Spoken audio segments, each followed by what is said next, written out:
30% chance of rain.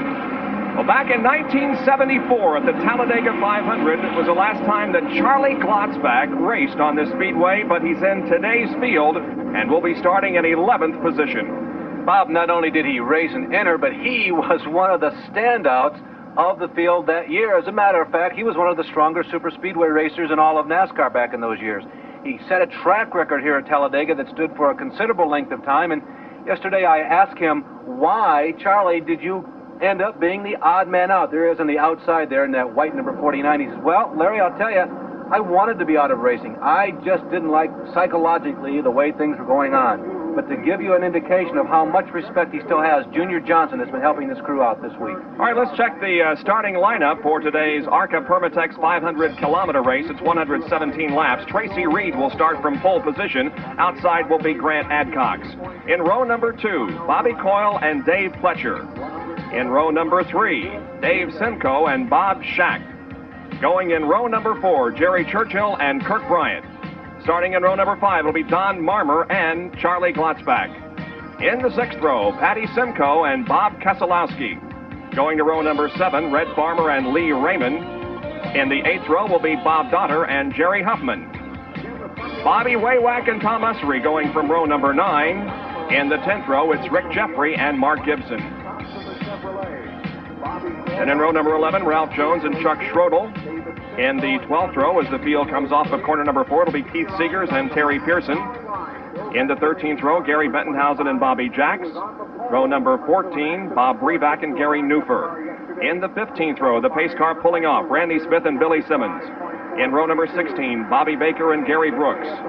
The 17th row, Rick O'Brien and Tony Spanos, the Australian.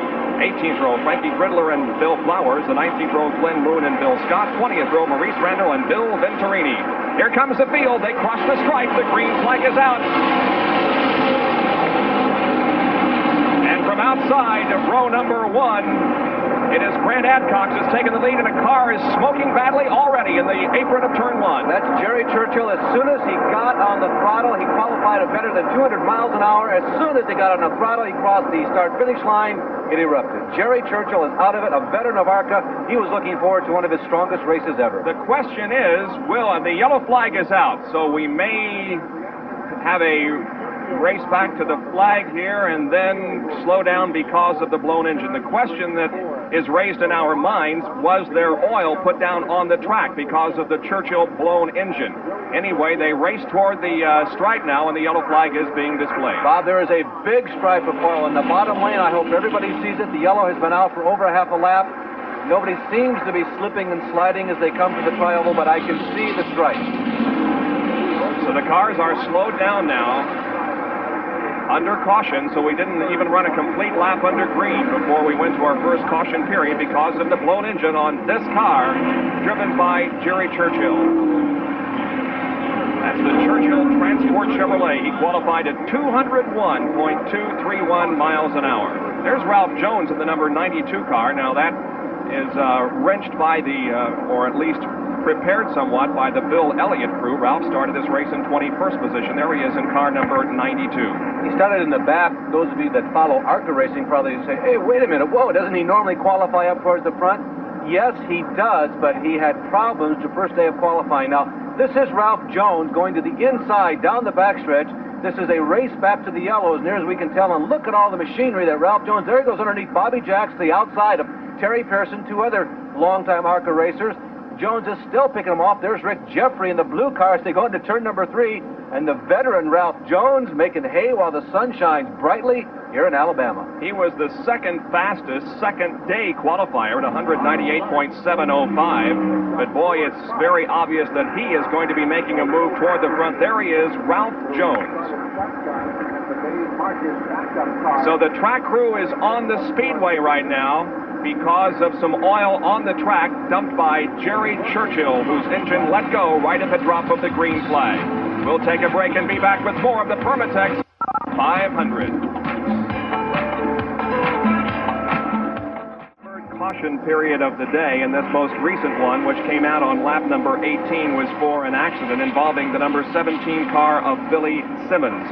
He flipped coming through the tri-oval, As we take a look at it, you can see the car sliding on its roof and then finally turning over. The car will come to rest at the entrance to pit road. A lot of dust kicked up by the accident.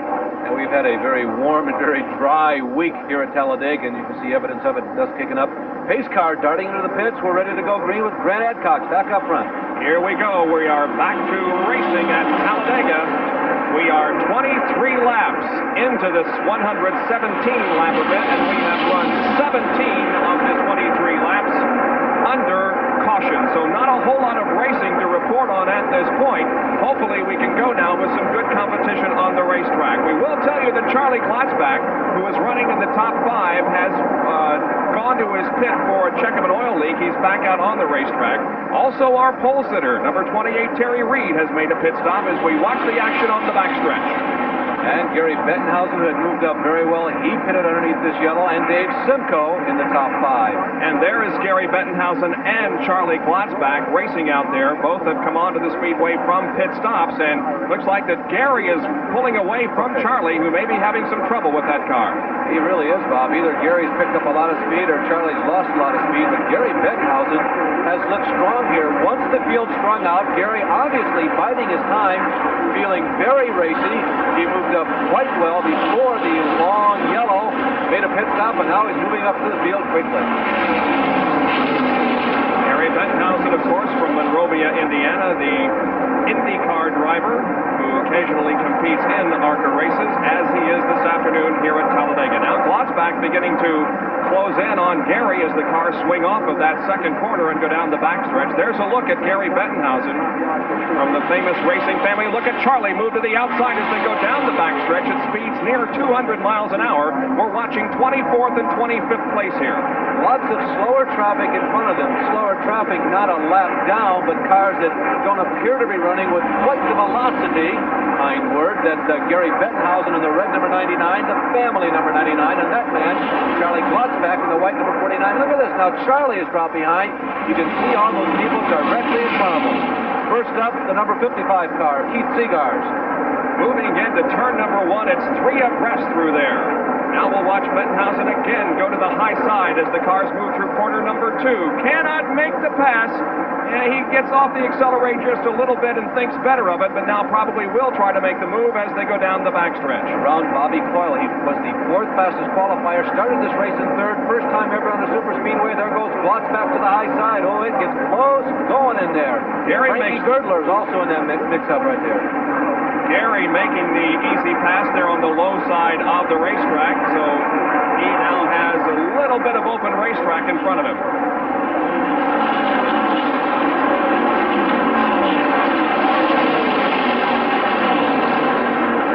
It's interesting that not that many of the top runners pitted, because about a third of this race will be 39 laps. That is over 100 miles, 104 miles to be exact. We've already gone 26 laps, so after about lap 32 or 33, we might anticipate normal pit stops. You can see the interval now between first and second, also second and third positions, and then back to third and fourth, and there is a 3-car battle for that 4th position. Here they come through the tri-oval. The cars involved are number 90, 97, and 77. That's Mark Gibson. Also, Red Farmer and Bobby Waywack. Farmer and Wallwack got to be considered somewhat of a surprise to run up that close to the front. There's Wallwack. We told you earlier, most of his experiences, he goes around the high side of Farmer and immediately puts the challenge on Mark Gibson. Used a little bit of his draft going down the backstretch, 4,000 feet. It's about 3/4 of a mile, and Bobby Wallwack takes the line in at number 3, but Gibson holds on the high side. The Florida driver tenaciously trying to hold back Wallwack, and he may have him. Let's watch him close as they come out of turn number 4. They go to the tri-oval, remember. Side by side, door handle to door handle, coming through the tri-oval once again. Look at Red Farmer sneak up on Gibson and Waywack through here. Red Farmer, of course, in that trailing yellow car, the original member of the Alabama gang. Now he's right up on the back bumper of Mark Gibson as they move into turn number 1. Gibson takes the position away from Waywack, and here comes Red Farmer, racing side by side with Waywack off of corner number 2 and down the backstretch. So some real great competition. Many of these drivers, Wallwack would be the exception, that man right there, are not accustomed to the draft. Wawak has not had that much of an opportunity, however, in his NASCAR career of running in the draft with the leaders and using it to pass people. I think he might have picked up a little bit of a cue the last lap down the backstretch, but this lap, look at the distance he has dropped behind Red Farmer suddenly. And now the fourth-place car of Gibson is approaching the third-place car of Lee Raven. We have a spin, I believe, on the backstretch. Maurice Randall at number 93 is spinning down the backstretch on the grass inside of the racetrack. It's always a tough break whenever anybody crashes, Bob, but Morris is the guy that we've seen come to Winston Cup races towing on an open-air trailer all the way from Charlotte, Michigan. They call it Charlotte up there, down to the Charlotte area of North Carolina. He often comes to races all by himself. Last night, Bob, when we were doing the Speedweek special in the museum, he was down on the ground measuring the dimensions and the road height on Buddy Arrington's Chrysler that's sitting in the museum. He was doing some homework while we were working in the museum last night. You can see how heavily damaged the front end of that number 93 car is, but we are seeing again some movement from the cockpit of that race car, so hopefully Maurice Randall not seriously injured. The incident began as he came off of corner number 2 and began to speed down the backstretch. There you can see the smoke. Morris is down on the infield. Impact there, right-hand side of the screen, getting into the dirt with the front end of the car, almost a head-on, but the soft dirt. We mentioned it's been a hot week here in Talladega. The dirt in the banking is dry, at least the ground on the top level, and that cushioned the blow a little bit for Morris. This is our fourth caution period of the afternoon. The ambulance has arrived at the scene. We have not seen... Now there he is, climbing out of the race car. And it appears as if Maurice Randall is going to be okay. So we have had two very spectacular-looking crashes here. The first one involving the number 17 of Billy Simons, and now Maurice Randall's number 93 involved in a crash on the backstretch. The car hit the inside retaining wall, but both drivers have been able to walk away to the ambulances.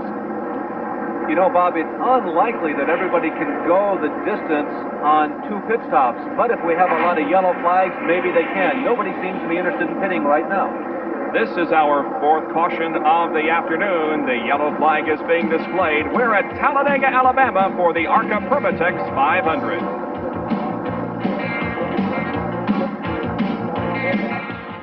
Completed in the ARCA Permatex 500. The top 5, David Simcoe leading, Tracy Reed second, Gary Bettenhausen is third, Patty Simcoe is fourth, and Keith Seegers is fifth.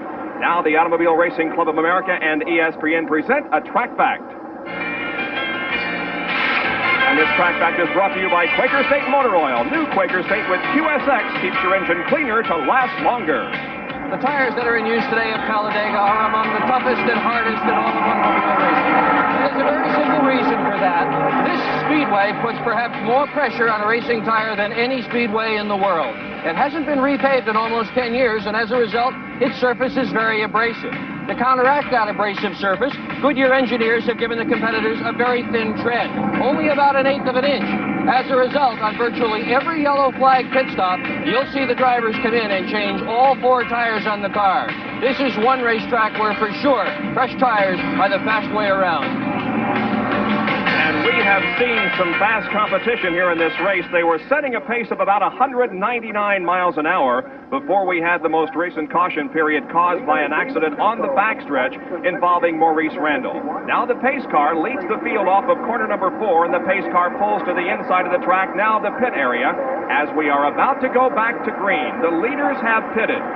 And so up front is David Simcoe, who pitted earlier. Tracy Reed, our pole sitter, is back in second position. And in third at the moment is the 99 car of Gary Bettenhausen, who started this race in 25th. It's been a good run for Gary.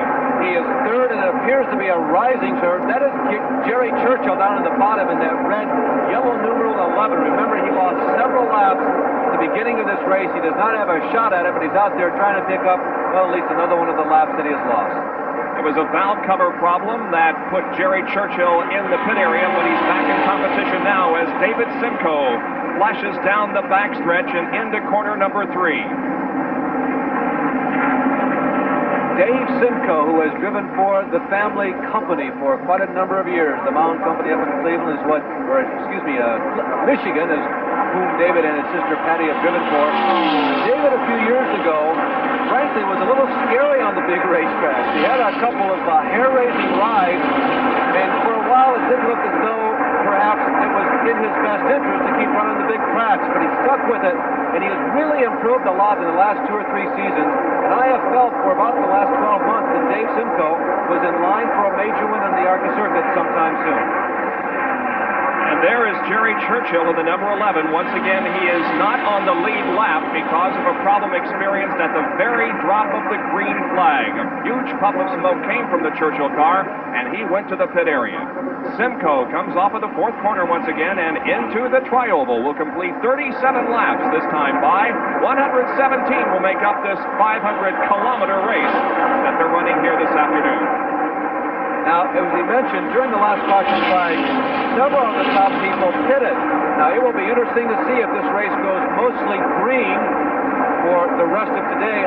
How this out of sync that half of the top runners pitted on about lap 20 and half on about lap 30, whether or not that will play a factor in the latter stages of this event. Simcoe is one of the people who pitted early. That man right there, Tracy Reed, is another one who pitted around lap 20. And Tracy Reed is in 2nd position at the moment. After having made a pit stop earlier, he has worked his way back to the front of the field. He once again was the pole sitter of this race, not the fastest qualifier. That distinction went to Bill Venturini, but because of his accident in practice yesterday, Tracy Reed in the Hardee's Oldsmobile started from the pole position with an average speed of 205.111 miles an hour.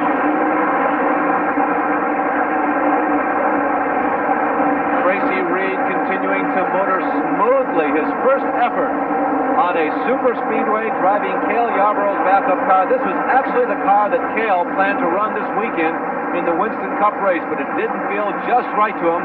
Going back to Bill Venturini, that is also a Winston Cup car. This is the backup car out of the Helen Ray stable that Dave Marcus had sitting on the truck. Bill, the fastest qualifier in this Amco Oil K&L Spring and Stamping Special, crashed in practice late yesterday afternoon. He was supposed to start at the pole, but had to start last. And as Bill told you in our pre-race conversation from pit road with Dr. Jerry Punch, he is not all that familiar with this car. As a matter of fact, when he got in the car just before the race, he didn't even know how to start it. So he's just feeling his way around out there and not taking any chances. Number 25, Bill Venturini. He's got a shot, Bob. You know, that's Bob Dotter right in front of him, the elder Bob Dotter, a 3-time national champion. There goes Venturini to the high side of him right now. And they are running with Bob Schacht. He's right behind him to the right of the picture.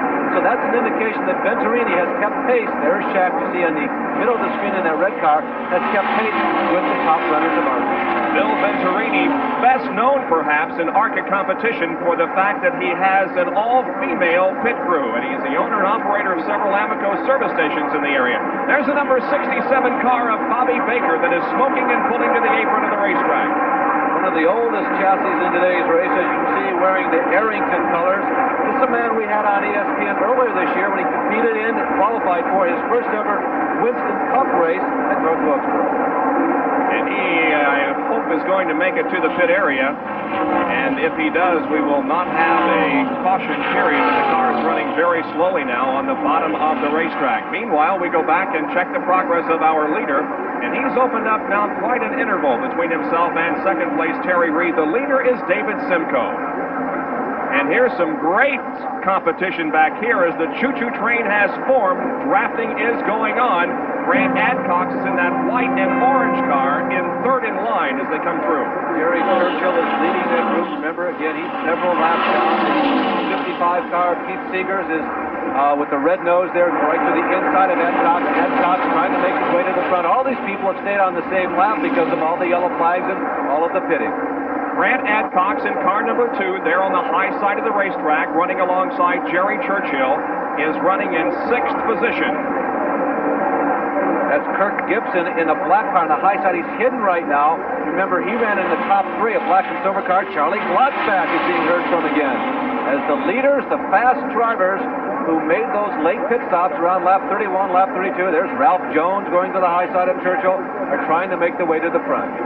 Again, Charlie Klotzbach made an unscheduled pit stop because of a reported oil leak, but he is back out there and running strong at the moment, certainly in the top 10. 42 laps have been completed now, and the battle for second place is beginning to heat up as 3 cars are going for it, but Terry Reed has second place at the moment.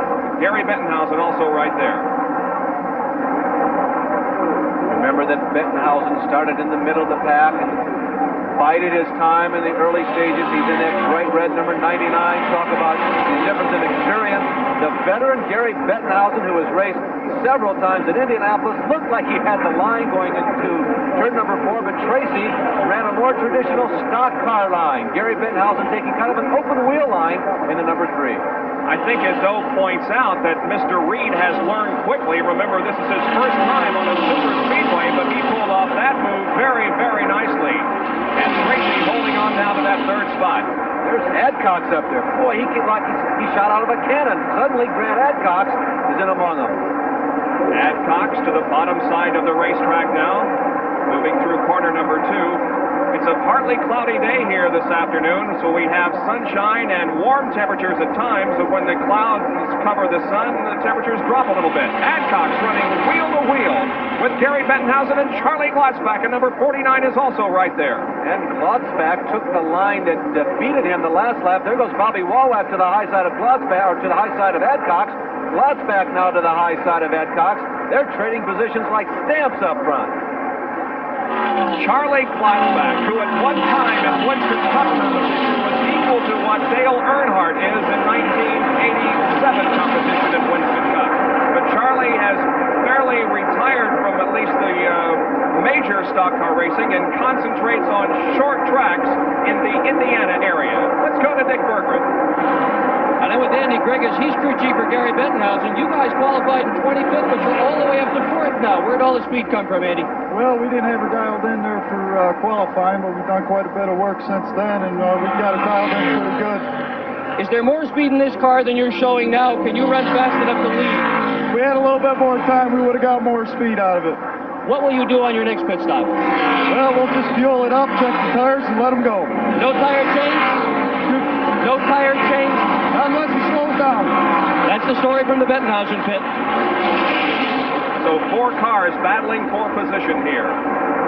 Being led by the number 28 car of Tracy Reed, then Gary Bettenhausen, then Red Farmer in 97, and Charlie Klotzbach. They're 3 abreast through corner number 2, coming onto the backstretch.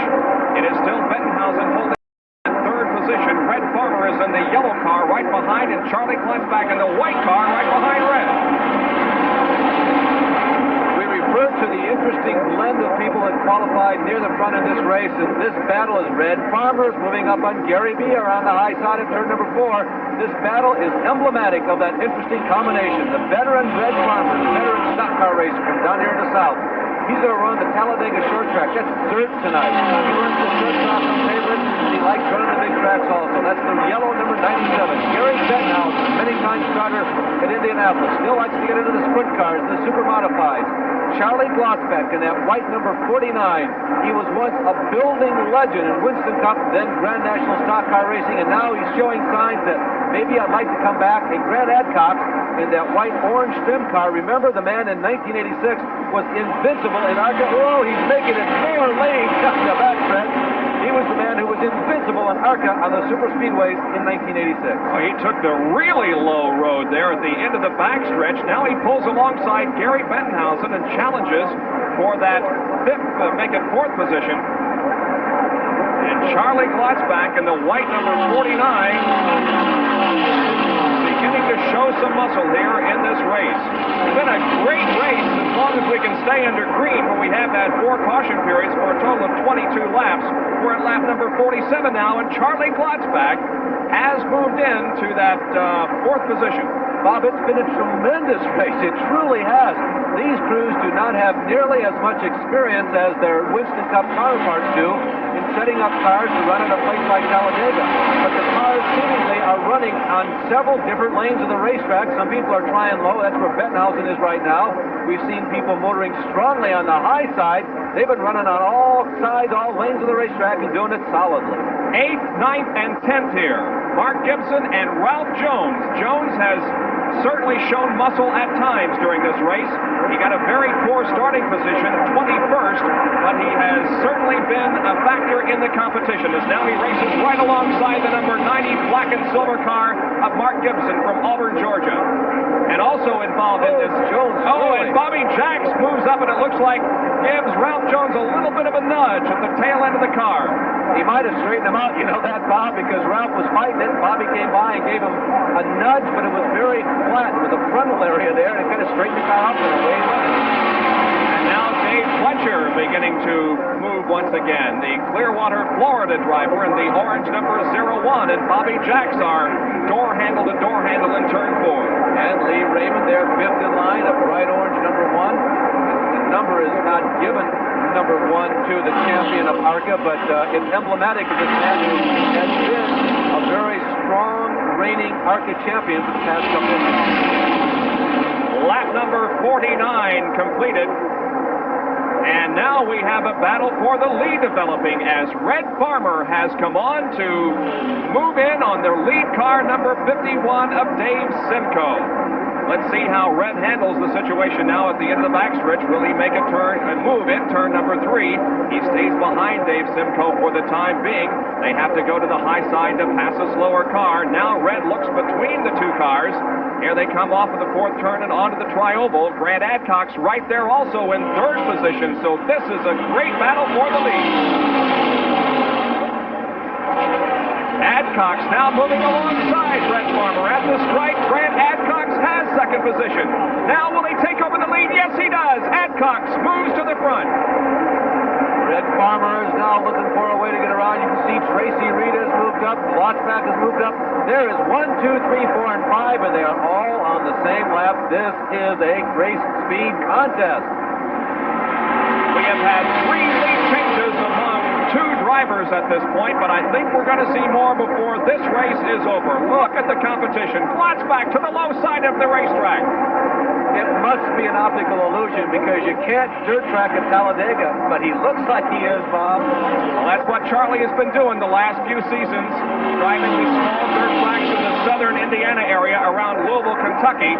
But boy, his talent as a super speedway driver, it doesn't look like has eroded at all in the past few years. So great racing as we present to you from Alabama International Motor Speedway, the ARCA Permatex 500, back in just a moment. Bob Jenkins, Larry Newber, Dick Berggren, and Jerry Punch back at Talladega, Alabama. Alabama International Motor Speedway for ARCA competition. This is the battle for the lead. Charlie Glotzback is about to go into the lead as he goes to the inside of Brent Adcock. Let's see how they are when they cross the stripe. They're side by side. Adcock holds him off. Glotzback has been running. Made that look easy. It did not look like that he had enough momentum to get around Adcock. I was about to say that it appears as though his best opportunity to get by would be to stay low, and he did, and he got by very quickly after a great one-lap battle with Adcock. What a terrific story this would be as Adcock sitting on the high side of Rick Jeffrey if Charlie Glotzback could come back and win this race. It's been more than 10 years since that man right there has run regularly. It's been more than 10 years since he's had a competitive ride on a super speedway. This is a car that was originally built over the winter of 1985-86, no, not 86-87, for the Junior Johnson stable. Well, it just didn't work out right. The car never saw any Winston Cup competition, and so they let Charlie use it for this weekend and put together a deal, and the Junior has kind of been helping them get this thing together. Look at this freight train moving across the stripe. Ralph Jones in number 92 leads 4 cars, including Lee Raymond, across the stripe. Raymond now looking to the outside of Ralph Jones in corner number 2. They'll go down the backstretch in single file formation, doing a little bit of drafting.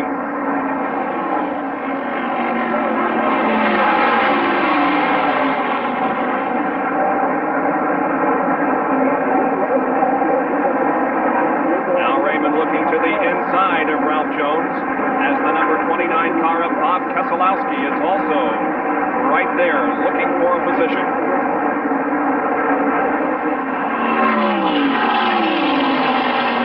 across the stripe with Ralph Jones in that position. Then Raymond, then Keselowski, and then Dave Fletcher. And that's for 10th, 11th, 12th, and 13th.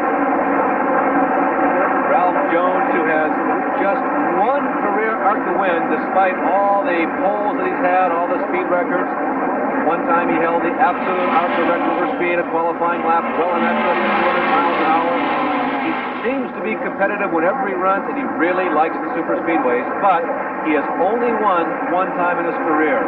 Raymond, on the other hand, has had a very successful ARCA career. He's come on strong the last couple of seasons. His career win total is now up to 7, and Keselowski, who's running right behind him, is another driver who has improved along with the entire ARCA contingent the past 3 or 4 seasons. Keselowski also has one career win. Once again, we're watching the battle for 10th position involving 3 cars, Jones, Lee Raymond, and Bob Keselowski. The pace of the race, still incredible. 198.18 miles an hour was the speed of the leader the last time by. And the leader of this race is the number 49 car of Charlie Glotzback. And here is Patty Simcoe, who earlier established an absolute female qualifying speed record in the pits. Let's go to Dick Berggren. Well, the crew chief told me the only real problem that they had was that they needed to put fuel in it. That shouldn't have happened, but she did come in with a stalled engine. They're also putting a right front tire on it, talking to each other. They are not yet ready to go. It looks like a right rear tire as well. Patty Simcoe in the pit area. Jerry Punch down at pit road has more action. Well, the Hardee's Oldsmobile of Tracy Reed comes in, and the car stalls here in the pit. They will make a right-side tire change. They pitted on lap 20. We're now showing 56 laps, so about 36 laps they went on green. That's about all you can go on a tank of fuel here at Talladega. Cleaning the windshield, changing right-side tire. Looks like a fairly slow pit stop, but just running off the jack, and he had it in reverse. The car backing up, now back in first gear, down pit road. Just a little bit of inexperience perhaps showing there by Tracy Reed as the car was in reverse, and it's really lucky that nobody was standing at the rear of that car and he hit them, but nothing did happen, and Tracy Reed goes back onto the racetrack, but he unfortunately has lost a lap. That's okay, Bob, as we look at Glotzback back up front. Tracy Reed has had a successful day up to this point. He has no experience on this type of racetrack. He admitted to one of our pit reporters before the race began, "Yes, sir, I'm nervous," and Jerry is down where another one of the leaders is pitting.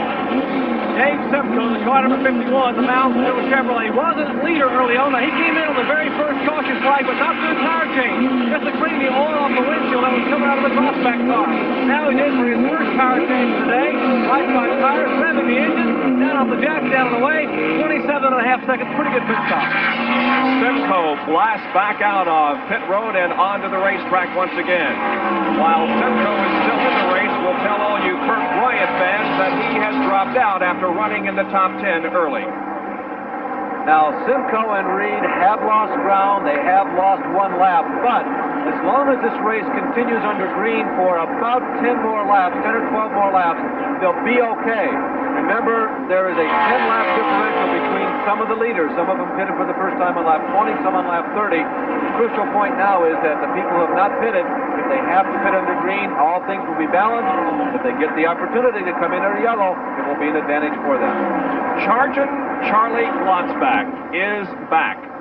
Again, the last time he raced here at Talladega was 1974. The very first time he qualified here at Talladega, he set a qualifying lap of 199.466, and he's now going 199.9 miles an hour. We have a car smoking at the exit of turn number 2 onto the backstretch, and the caution flag comes out for our 5th caution of the afternoon. That's Frankie Girdler. Frankie is one of the people who doesn't run often with ARCA. He started this race in 36th position. He has not been one of the front runners, but this could truly provide a big break for the people who have not pitted, who are running up among the front. We are at the halfway point, and there is the yellow flag and the cross flags being indicated. That, of course, the indication that we have reached the halfway point of this 500-kilometer race, and Charlie Glotzback is going to be shown as the leader at the midway point. Bubba, I guess the cliche here is about riding a bicycle. Once you learn, even though you get off for 20 or 30 years and maybe try to make a living, you still remember how to do it when you get back on. And Charlie is really a living example of if you're a solid racer on a super fast speedway like this, and if you stay in reasonable shape, and if you approach a major race like this with a great deal of thought, calculating, you can still do it. Charlie Glotzback, Bob, you said it, and it bears worth repeating. He is definitely back. Bob, he has not looked good. He has looked strong here today. Well, we were talking to him before the race in the pit area this morning, and he was very relaxed about this. You know, we tried to find out if he was excited, if he was going to make this a regular thing now, and he says, well, we'll just take it race for race. For right now, this is only a one-race deal, but boy, should he win this race, you would think that somebody has to be putting a very close eye on Charging Charlie. There's the number 3 car, Frankie Girdler, and that is the reason for our caution period. Some smoke seen from that car, and they're checking the track now for some oil on the racetrack, and it appears as if the top runners will be coming in for another pit stop, including Charlie Glotzback and Grant Adcox. Here comes Charlie into his assigned pit. Let's go to the pit area and Dr. Jerry Punch. Charlie Glotzback, the veteran Indiana driver, brings that Chevrolet. Monte Carlo will halt. You see the Budweiser crew going to work on the car. Pete Wright, the Jack Fan, Jeff Hammond, the crew chief, and Sandy Jones. They will make a right side tire change, and apparently they're going to come around and make a 4 tire change for Glotzback. Junior Johnson's number 1 crew changing tires for Charlie Glotzback. Let's go on down to Dick Berggren.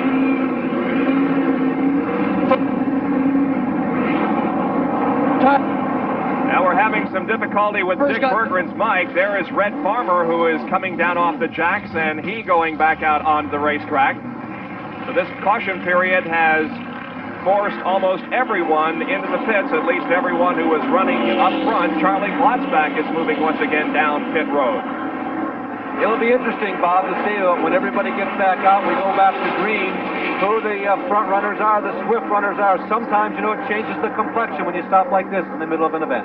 Just past the halfway mark, we're 61 laps out of 117 into this 500-kilometer race, and the all-girl pit crew of Bill Venturini, the crew headed by his wife, going to work on that car, number 25, putting in the fuel, changing the tires, wiping off the windshield, and now they're about to push him away. Bill Venturini goes back out onto the racetrack. We'll be back with more of this ARCA race from Alabama International Motor Speedway after this. We're in our 5th caution period of the day. It was originally caused by some smoke coming from the Frankie Girdler car, but some weather has moved in, a black cloud overhead right now and dropping some sprinkles on at least the tri-oval and pit area. However, this isn't really expected to cause much of a problem, as skies are generally clear, or at least much better, in the sections other than right over the racetrack. Now, the mid-race recap showed that Charlie Glotzback was the leader at the halfway point with a 3.8-second lead. His average speed was 132.56. That includes, of course, the caution periods. He was setting a pace of about 200 miles an hour when the caution came out. We have had 3 leaders and 3 lead changes. And there you see the yellow flag recap. 4 caution periods, and the 5th one most recently because of the Girdler blown engine and the light shower that's moved over the racetrack. And also we have a report on the cars that have dropped out of competition. Those 7 have called it quits for the afternoon. Now let's go to Dr. Jerry Punch, who's with Jeff Hammond, the crew chief on the Charlie Glotzback car. Jerry? Well, you may recognize Jeff Hammond. He's the crew chief for Junior Johnson's Terry Labonte effort. You know, Jeff, talk about Glotzback being a veteran. Jeff was in the 9th grade when Charlie Glotzback was winning races for Junior Johnson. And, Jeff, I know it's going to be a privilege for you to be on the headset with a veteran driver. You watch a lot of races. What's Charlie telling you? Well, right now, Jerry, we were talking about the weather. It's starting to rain. At first, it was just raining out here on the front stretch, and we were hoping it'd flow on by real quick. But now, Charlie let me know a few minutes ago it's raining all the way on the racetrack. So we're hoping that the weather's going to break, because we've been fast on the last run right there. We were able to work our way all the way back up, I believe, from about 14th to 15th to take the lead. So, you know, we're wanting to go back green flag, and you know, I think we can win this race. Charlie, he's living up to his name, Charging Charlie. He's going to the front. Well, it's a brand new race car that Charlie bought from Junior Johnson. In fact, Charlie came here and tested Junior's car for Terry Labonte last Saturday, the Winston Cup car. So Charlie Glotzback definitely a force to contend with. They don't want to see it rain. They want to see him get back up and let Charlie charge. Well, we'd like to see the weather improve also, but for right now, a slight shower passing over the racetrack as 65 laps have been completed here in Talladega.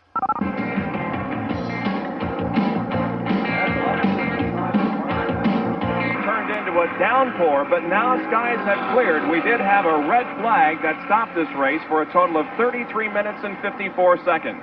However, the caution flag is out now, and the word has been given that there is one more lap to go before we go back to the race. Here's the top 10. Mark Gibson is the leader. Red Farmer is running second, Bobby Waywack third, Grant Adcox fourth, and Bobby Jacks fifth.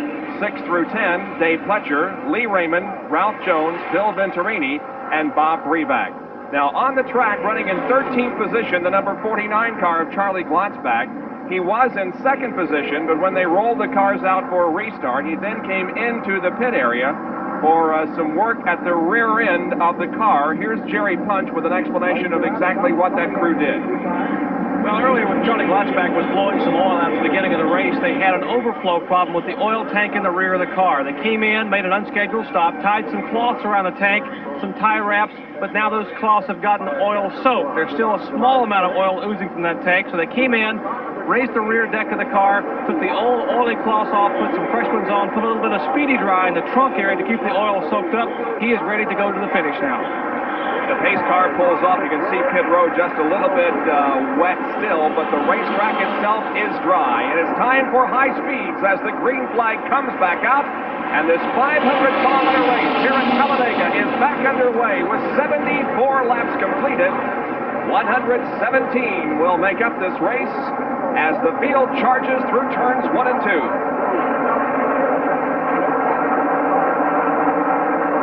Tracy Reed in number 28 is the leader of the pack, but he is a lap down. Here comes Grant Adcox going to the front. Adcox made the biggest move as the green flag dropped. He had a lot more momentum than everybody. He carried it through the first turn, the second turn, down the backstretch, and look at him slingshot way out to the lead. Grant Adcox grabs an advantage of about 10 or 12 car lengths. Here they come through the tri-oval, and look at the interval that Adcox has put between himself and second place in just 1 lap. Grant Adcox, who has won the last 2 events here at Talladega in ARCA competition, is the leader. Mark Gibson is second. Red Farmer is third. And Adcox is just streaking away from his competitors. Well, let's go to Dick Bergen in the pit area. Dick, we've had a almost 34-minute weather delay, rain delay. How does this affect the cars and the drivers? Well, Bob, one of the things it does is the drivers have to get revved back up again to go racing. They've had total concentration broken by this little brief intermission here. You can rest assured, though, since they're going almost 200 miles an hour, they'll get onto that program in a big hurry. The racetrack, importantly, however, will change. This rain will have washed off some of the rubber. The cars that were loose are going to do better. And there are several cars that were loose, and their crews are saying this is just terrific. The cars that were understeering, pushing, however, are going to be penalized by this. It's going to be tough to go. But I've got my eyes on one Red Farmer. If there is a story in this race, it is Mr. Farmer. That car was completed just barely in time for this event. They had only 7 laps on the automobile before they had to time trial it. Lost the engine in practice.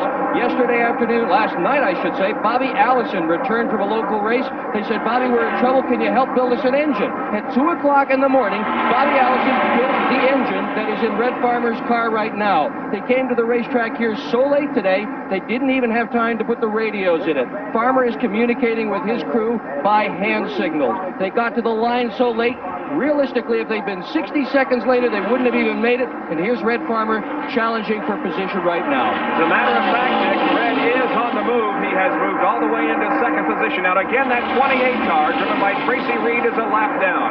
The second place car is the second in line, the yellow machine, driven by Red Farmer. Then Bobby Jacks, number 71, is running third, and a good run for Jacks as he began this race back in 26th position, but is already up to third.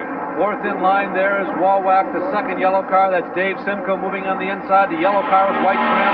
Lee Raymond is trying to follow him through. There they go. Simcoe goes by. Wawak, Raymond follows him through. Gary Bettenhausen is in there. The far right-hand side of your screen is Ralph Jones. Bettenhausen, by the way, along with Bobby Coyle, remember him earlier in the race, started up front. They made late pit stops, and they are way behind. Bettenhausen also lost the lap. Before the red flag. But as we watch these leaders, Bob, that last shot you saw quickly down the front stretch, you notice that Grant Adcox is nowhere in sight. There he is. It's absolutely astounding how much further he has bulldozed ahead. Look at that. He is 6 or 7 seconds ahead. We caught him at 6.5 on the last lap. He is just ripping away from everybody. It's absolutely astounding. He is good on this racetrack. He won this race a year ago. He also won the fall race here at Talladega. So it's been 2 in a row. He's trying to become only the 3rd driver in Talladega history as we follow Charlie Glotzbach's march toward the front to win 3 in a row. Buddy Baker did it in Winston Cup. Davey Allison did it in ARCA. And now Grant Adcox looks to become the 3rd driver to win 3 in a row here in Talladega. One thing for sure, they're still battling back there in the pack, 4th, 5th, 6th. There's Ralph Jones going to the high side of Gibson, rookie of the year. Keselowski is right in there. Charlie Glotzbach there on the right-hand side of your screen, the number 49. Glotzbach appeared before the red flag to be at least the 2nd fastest car on the speedway. He's trying to make his way back up to the front. Meanwhile, Adcox is disappearing. I mean, literally disappearing in the distance. Glotzbach is stretching and clawing. The lead is now up to 8 seconds already. Charlie Glotzbach is in 8th position in that white car, number 49, after having made a pit stop before the green came out. 79 of 117 laps are completed at Talladega and Alabama International Motor Speedway. Dick Berggren back at Talladega, Alabama International Motor Speedway. There's the leader, Grant Adcox. He has about a 10-second lead now on 2nd place. Brett Farmer and Bill Venturini comes into the pit area, and things are not looking good for Bill. Remember, this is a borrowed race car. He wrecked his in practice on Saturday and therefore could not start on the pole, and he is coming into his pit area and pulling behind the wall. Bob Venturini came with a brand new sponsor. Somebody told me he'd been working on for 5 years this weekend, the K&L Spring and Stamping people up in the Chicago area. He did put the car in the pole. He did garner some more headlines, but not the way he wanted to, by getting upside down to the tri-oval late yesterday afternoon. But he, along with everybody else in the field to this point, can't keep up with that man right there, Grant Adcox. The Chattanooga, Tennessee driver is in the lead in car number 2. Now, we've been timing these guys unofficially on stopwatches, and Grant was about 199 miles an hour. Let's see if he's picked up that pace as we had timed him on this particular lap, and then we'll see how fast Charlie Glotzbach is going. Here he comes through the tri-oval. Crosses the line, and our clock begins.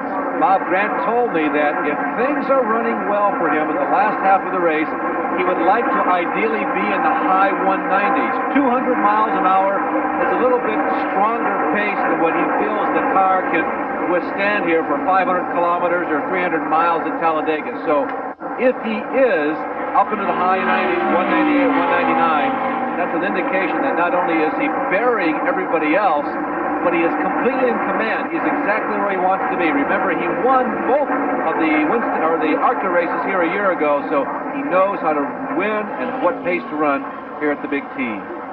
All right, he's about to complete this lap now that we're timing. Coming through the corner and stopping our clock at an even 48 seconds.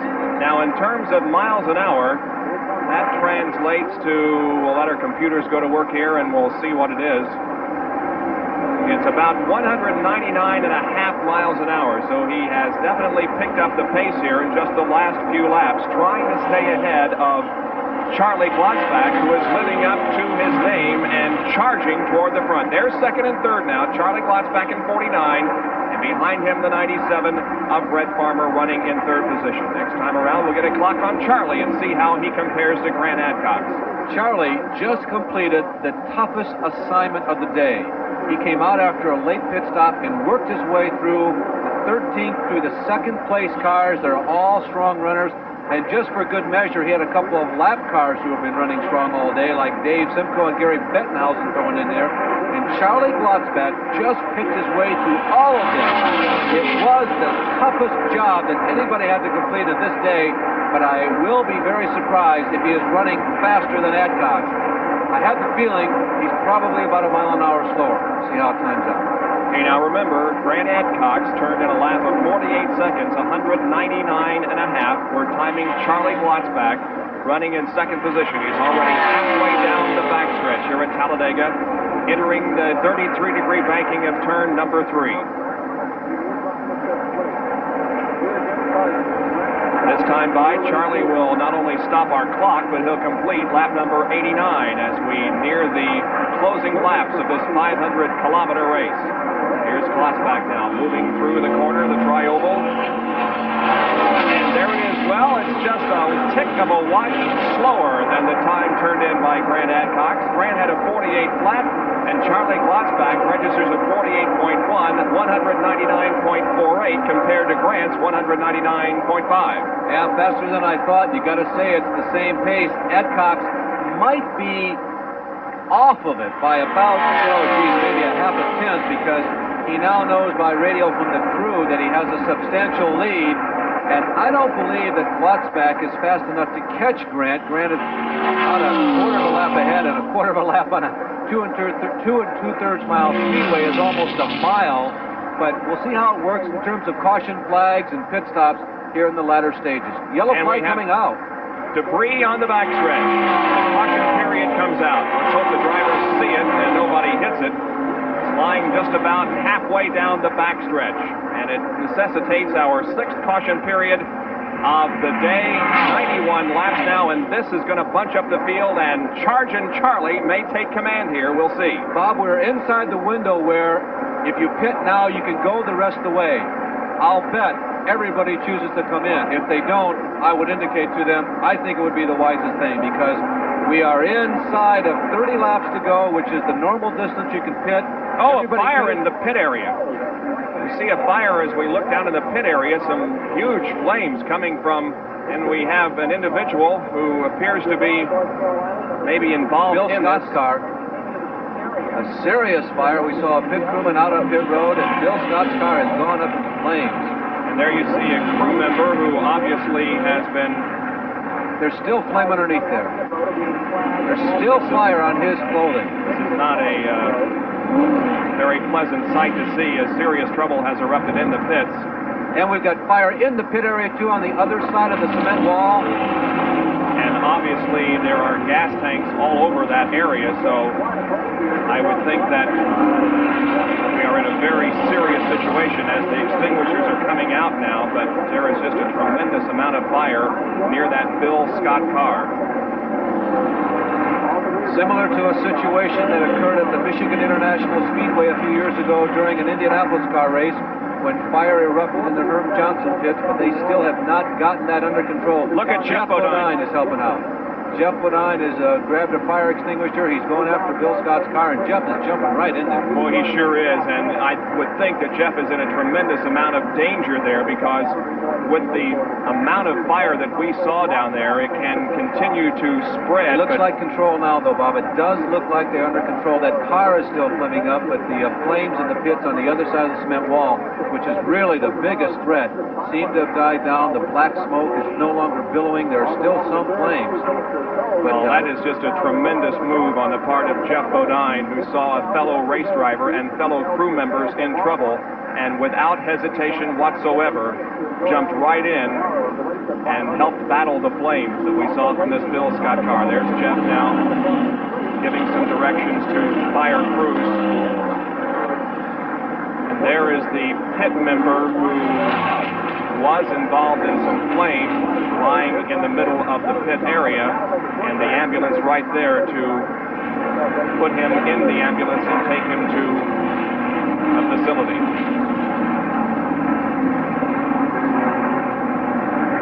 So pit stops are being made by the race drivers themselves as the fire is now apparently under control in the pit area. Back in just a moment at Talladega.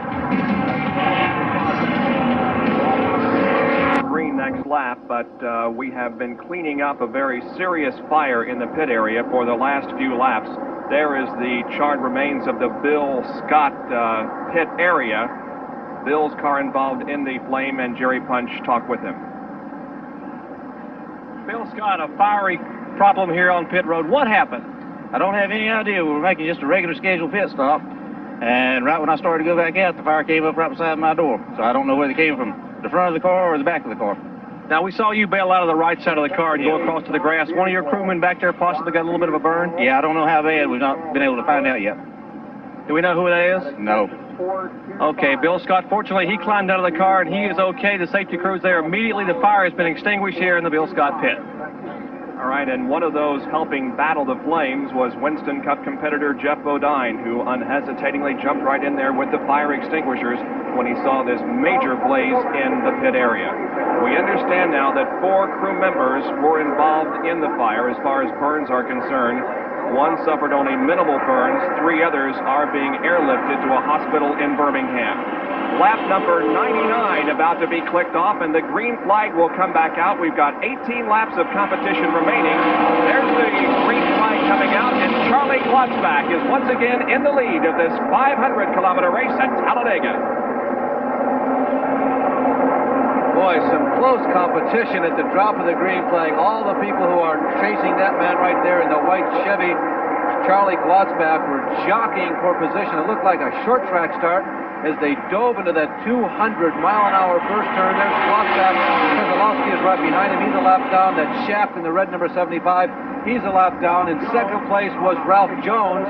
There's the helicopters leaving, transporting the burned crew members from the incident. In second position is the red number 92, driven by Ralph Jones, the 3rd car in line. And in third position, the 4th car in line, the number 01 of Dave Fletcher. Another lap is completed.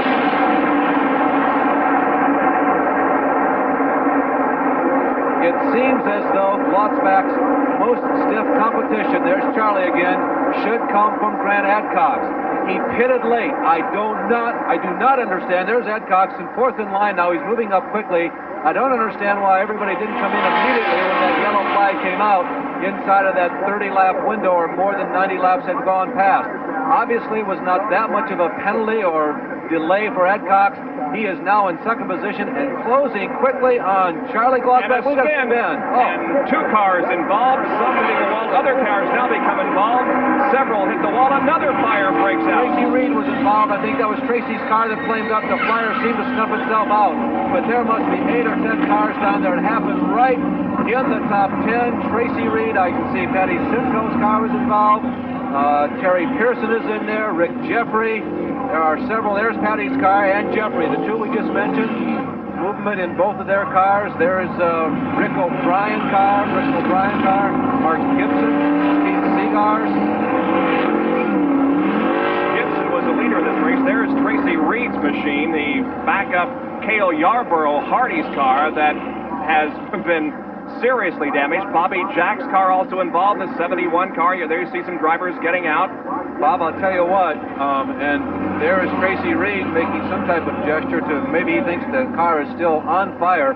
We have completed 101 laps. There are 16 laps to go. A long ways around here at Talladega. There is, however, an outside possibility. There's Tony Spanos, by the way, and Bob Breback. There's a possibility remote that this race is over. We'll see how it unfolds. Well, let's go to Dr. Jerry Punch, who is right down there where this accident occurred. Jerry? Well, the safety crews are certainly getting out and getting in position here in turn 4. A number of cars, at least 8 or 9 cars now, totally involved. The safety crews on the scene. We saw Don Marmer's car pull up and away. Tracy Reed climbed from his car. Patty Simcoe involved. The car still sitting there. The safety crews had just been able to remove some of the burned drivers from the accident up in one of the pits earlier on pit road. Now they have to go back to work. They had to get back in position. They were very close to this accident, so all trucks were there immediately. They will get the drivers out. We'll try to give you a further report in just a few moments. Well, the medical personnel have really had to work out here in the last few laps as they were tending to some burn victims of that fire in the pit area, and then this multi-car accident breaks out just off turn number 4 entering the tri-oval. Most drivers, we believe, have climbed out of their cars and appear to be all right. We'll get further word as time goes along. Now we'll take a look at this incident to see if we can tell what happened. A red car has hit the wall on the outside. Is that Gary Bettenhausen? I can't tell from this distance. It appears to be Gary. Bobby Jacks is running on the bottom side. There's Tracy Reed spinning, and now Jacks and Reed are backing up right in front of the field. Wawak is that Simcoe just getting through. Jacks goes back into the wall, as does the other car spinning. Gibson is down on the bottom of the racetrack, and then there is just nowhere for anybody to go. That blue car is Rick Jeffrey. You can see the flame coming up. And again, we were speculating that was coming from Tracy Reed's car. And there is just nowhere for the people behind to go. Rick Jeffrey had scrubbed off quite a bit of speed, but he went into the wall almost head on. Take another look at near the end of it. There you can see there's Tom Usry, the red number 70. There's Reed going sideways into the group, and yes, it is Reed's car that flames up. There he is, the 28 car. You can see the Hardee's logo on the side, depositing flame on the grass there. Keith Seegers again. There's Jeffrey backing across. He's already made that hard contact Bob was referring to on the outside wall. And Bobby Jack's there on the right-hand side of your screen, and everybody behind them looking for a place to go. There's Usry, he's still involved. Breve Acton, 34 on the left-hand side of your screen, and he is blasted as he backs across the racetrack. Well, a lot of wrecked cars down in turn number 4. There is one of them. Dick Berggren is with Don Marmer, one of those involved in this multi-car crash. Your car's really trashed. What happened up there? Well, there was about 3 cars spinning in turn 4. And I was probably a couple thousand feet behind and seen it, and it was staying up toward the high side of the track, so I started to aim down low. As I went down low in turn 4, I got hit on the left side by another car behind me. And then everything just broke loose from that point. You're all right? I'm fine. The car's kind of screwed up. Yeah, there are a lot of cars that are really a mess. Back up to you, Bob. All right, thank you, Dick. 14 laps remain in this race, and as Larry indicated a little while ago, there's a good possibility, I think, that this race may not go back under green, although if they clean it up, of course, it will. Charlie Glotzback is the leader, back after this. Seventh caution flag of the afternoon. Thank you for your order, and be sure to look for your free gift. Would you like to receive a free gift, too? I'll be right back to show you how. Roger, Mother Goose. Radar locked on target. 00532 miles. Looks like a piece of cake. Even with millions of dollars worth of computerized guidance systems, heat-seeking missiles, and state-of-the-art avionics, Fox 1, Miss Lloyd. it's still the cool steel nerves of the pilot that wins battles. He's going down. Trouble. 2 bogeys in my 6. I'm out of here. Looks like I've lost him. Correction, he's on my tail. Just fired. And you can fly with these pilots in the Epic of Flight, the Time Life book series that follows the history of aviation, beginning with the fighting jets. This is the book that lets you fly over Mig Alley in Korea and sit in the earliest jets with a gun's eye view of battle. Relive the war of a million sorties in Vietnam. Dance across the desert in Mirage 3 during the battle over Sinai. And fly to victory over the Falklands in the amazing Harrier jump jet. Each book traces a different chapter capturing the greatest moments in aviation, highlighting the pilots that made the difference. And it starts with the fighting jets. So call toll-free and begin your adventure in the Epic of Flight. Sierra Hotel. Bogey going down. Give me a vector. I'm coming home. Hi, I'm Carol at Time Life Books. Call now and receive your first book, Fighting Jets, for 10 days free. Keep it, pay $13.95 plus shipping and handling. Other books will follow, one every other month. Keep only the ones you want, cancel at any time. If you call now, you'll also receive this digital watch free with your purchase. Call 1-800-922-4400. That's 1-800-922-4400. Kudos to the cleanup crew here. They've done a great job, and we're going to see some action, some race action to the finish. 8 laps to go. They're about to complete lap number 109. The green flag comes out. It's a battle into turn number 1 between Charlie Glotzback on the inside and Grant Adcox in the orange and white car on the outside, and Grant Adcox takes the lead. I thought that Glotzback had made the right move. He tried to bring the field down in a controlled manner. He tried to stay as close to Keselowski as he possibly could. But the vastness of Talladega is what allowed Grant Adcox to make his move. He just reared back, pinned his ears back, and put his foot down to the floor. This is the first time through the area of the crash that we saw a few minutes ago. There could be some slick pavement up there because of the oil. Everybody moves through very nicely, though, but Grant Adcox has the lead. It's about now a 7 or 8 car length advantage on Charlie Glotzback. Running in third position is the 92 of Ralph Jones. Fourth is Fletcher, and fifth is Lee Raymond. Remember last year when Grant Adcox would come off the second turn, he would always take that car to the low side of the backstretch to try to break the draft, and that's exactly what he's doing now. Charlie Glassback, though, is hanging right in there with him. Charlie Glassback, the veteran full-size stock car racer. He has got to stay close enough to perhaps catch that draft, and maybe, just maybe, he can pull off one of those ancient, I say ancient because the new cars have kind of disrupted the pattern, but patented slingshot moves. Right now, he's a little too far back to be able to pull it off, but he still has a chance.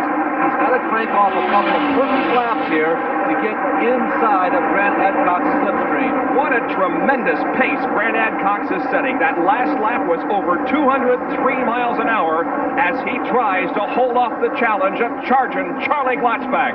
But Glassback is making Grant be perfect. Look at Grant taking an exaggerated move down the backstretch, almost to the apron.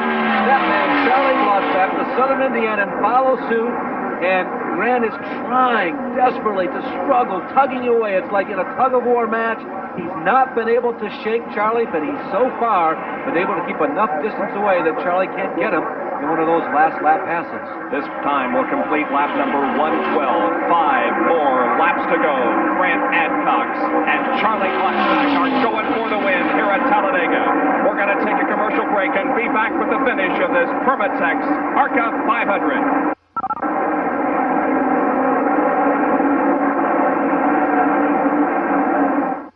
I tell you, honey, having a Coleman camping trailer will be fantastic. And we get a free canopy and screen room if we buy now. Look at this interior, gorgeous. Coleman's the best, and they're giving away the canopy and screen room. The beds are so comfortable, and these curtains. Yep, Coleman has it all, everything you could want. And look at the galley, there's a stove and a sink. And the canopy is free. Think of all the places we're going to go. And we'll have a room with a view. Extended through May 30th at Pat's Coleman Camper Sales, 1702 Brant, Dayton.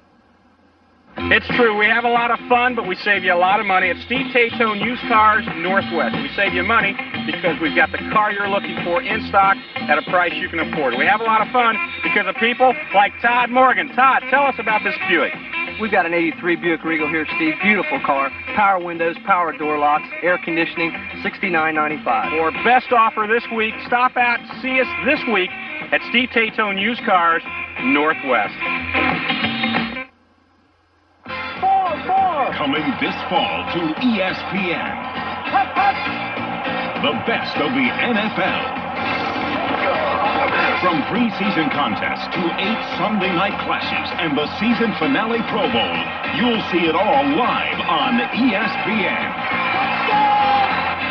From start to finish this year, pro football duels here on the exclusive cable home of the NFL, ESPN. You're watching the 24-hour Total Sports Network, ESPN. Back at Talladega for the closing laps of this 500-kilometer race. It's still Grant Adcox leading Charlie Glassback. This completes lap number 113. We have got 4 more laps to go. Can Charlie catch him, Larry? Bob, I'll tell you, they say football is a game of inches. Right now, this is a game of millimeters.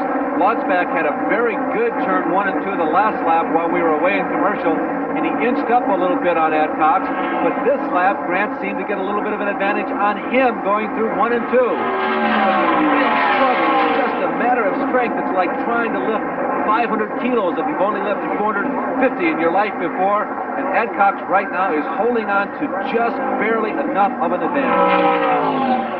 Off of turn number 4 onto the tri-oval, still several car lengths separating Grant Adcox and Charlie Glassback. 3 more laps to go in this race that has seen just a little bit of everything. We had a 34-minute rain delay. We have seen many crashes, a terrible fire in the pit area, and now the closing stages of this race, as we have seen throughout the race, tremendous competition. Well, Bob, I never did answer your question. Do I think Charlie can catch him? No.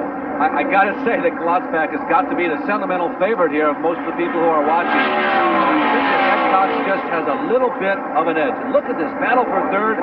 Boy, it's a good one, too. Now, there are a couple of lap cars in there. That involves number 92, Ralph Jones, also Red Farmer, Bobby Waywack, Lee Raymond, all of those going for position, and position changes are being made. Look at Red Farmer on the top of the racetrack.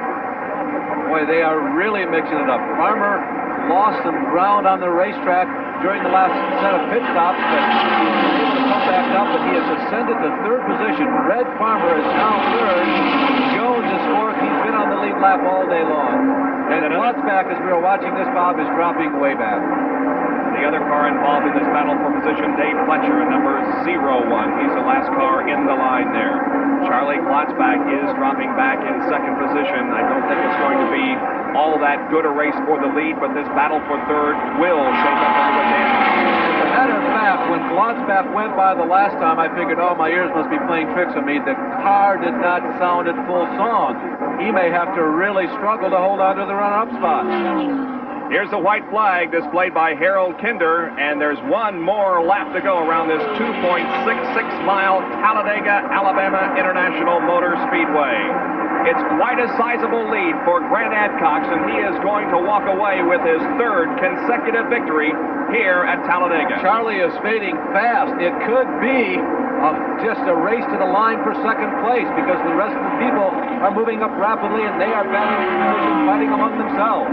Grant Adcox, meanwhile, sets the car low into turns number 3 and 4. He is just a few feet away now from that checkered flag that will make him the winner of this 500-kilometer event. Here he comes through the tri-oval. Grant Adcox from Chattanooga, Tennessee, wins the ARCA Permatex 500-kilometer race here at Talladega. And finishing in second position is going to be Charlie Glotzback. Third, Red Farmer. Fourth position goes to Waywack. And I believe that Fletcher then and Lee Raymond. Yep, I think that's the way they came across. Raymond was trying to draft Waywack and maybe propel both of them past Fletcher, but it didn't work out that way. Just a tremendous record for Grant Adcox. He won both ARCA races last year here at Talladega, and he has won here today again.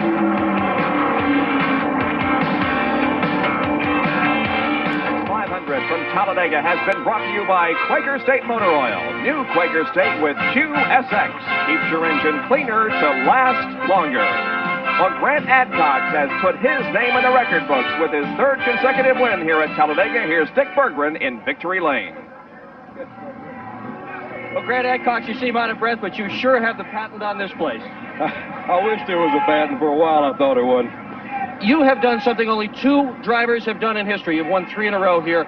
To what do you attribute your success? To a lot of chassis work, some good people, and to the Lord. Grant Adcox in Victory Lane here at Talladega. Bob? Thank you. The top 5 finishers. Charlie Glotzback was second, Red Farmer third, Bobby Waywack fourth, and Dave Fletcher finished fifth. The most seriously injured fire victim in the pits was Harry Rummel. Second and third degree burns, our best to him. So, we leave you with Grant Adcox celebration in Victory Lane. Thank you for joining us. For Larry Newber, Dick Berggren, and Jerry Punch, this is Bob Jenkins. So long, everyone.